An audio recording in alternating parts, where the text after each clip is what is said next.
a move the White House describes as a step in the right direction after more than a month of heavy bombings on the Gaza Strip.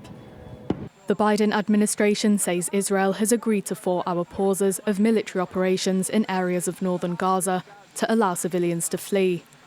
Under the agreement, fighting will cease each day in designated neighbourhoods, the local population warned 3 hours in advance. The pauses will allow for departures, but also for the delivery of humanitarian aid for those who stay. Israel says the pauses would not detract from the war fighting. In an interview to Fox News, the Israeli Prime Minister said the end goal in Gaza was not conquest.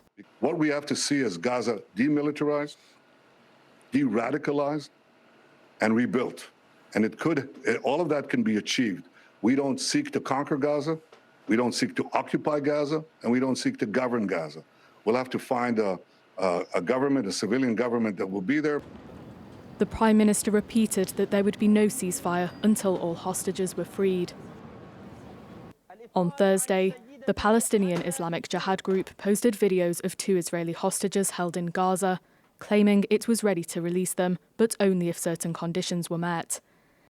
It comes after several unnamed sources claim Qatar has been mediating negotiations between Israel and Hamas, and that the talks involve the release of around a dozen hostages held in Gaza, including Americans, in return for a ceasefire. Speaking to France 24's sister radio station RFI Thursday, a Qatari spokesperson did confirm negotiations are underway.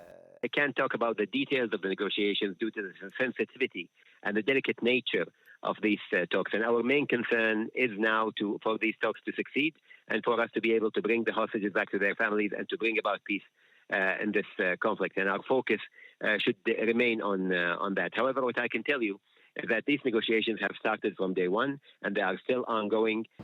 4 of the some 240 hostages have been freed so far, with Israel's military claiming to have rescued a 5th last month. Hamas, meanwhile, is publicly demanding the release of its fighters held in Israel.